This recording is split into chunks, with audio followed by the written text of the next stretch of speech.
If you want to change the world, start off by making your bed. If you make your bed every morning, you will have accomplished the first task of the day.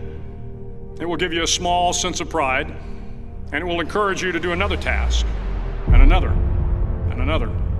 And by the end of the day, that one task completed will have turned into many tasks completed. Making your bed will also reinforce the fact that the little things in life matter. If you can't do the little things right, you'll never be able to do the big things right. And if by chance you have a miserable day, you will come home to a bed that is made, that you made. And a made bed gives you encouragement that tomorrow will be better. To pass SEAL training, there are a series of long swims that must be completed.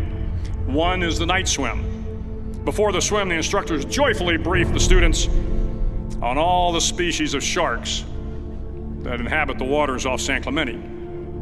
They assure you, however, that no student has ever been eaten by a shark, at least not that they can remember.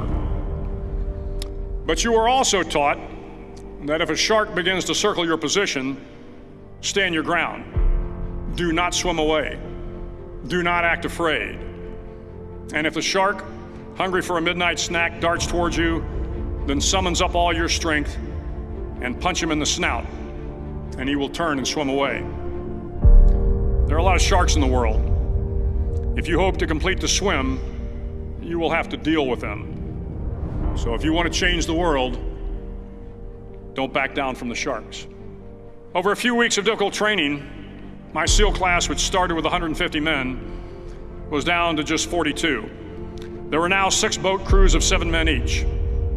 I was in the boat with the tall guys, but the best boat crew we had was made up of the little guys, the Munchkin Crew, we called them. No one was over 5'5". The Munchkin boat crew had 1 American Indian, 1 African American, 1 Polish American, 1 Greek American, 1 Italian American, and 2 tough kids from the Midwest. They out-paddled, outran, and outswam all the other boat crews. The big men in the other boat crews would always make good-natured fun of the tiny little flippers the Munchkins put on their tiny little feet prior to every swim. But somehow these little guys from every corner of the nation and the world always had the last laugh, swimming faster than everyone and reaching the shore long before the rest of us. SEAL training was a great equalizer. Nothing mattered but your will to succeed, not your color, not your ethnic background, not your education, not your social status. If you want to change the world, measure a person by the size of their heart, not by the size of their flippers. The 9th week of training is referred to as Hell Week. It is 6 days of no sleep, constant physical and mental harassment, and 1 special day at the Mud Flats. The Mud Flats are an area between San Diego and Tijuana where the water runs off and creates the Tijuana Sloughs, a swampy patch of terrain where the mud will engulf you. It is on Wednesday of Hell Week that you paddle down in the mud flats and spend the next 15 hours trying to survive the freezing cold, the howling wind, and the incessant pressure to quit from the instructors. As the sun began to set that Wednesday evening, my training class, having committed some egregious infraction of the rules, was ordered into the mud.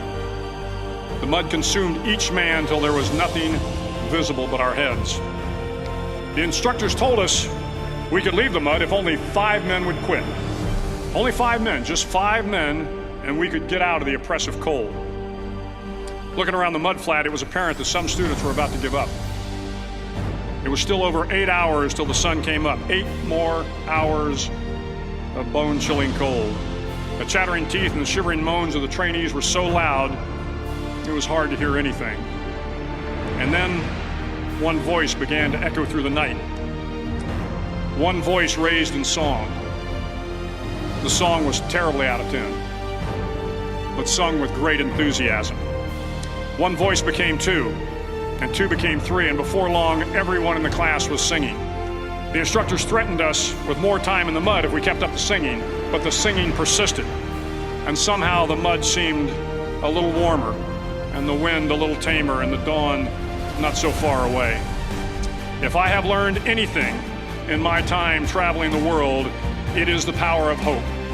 The power of one person, a Washington, a Lincoln, King, Mandela, and even a young girl from Pakistan, Malala. One person can change the world by giving people hope.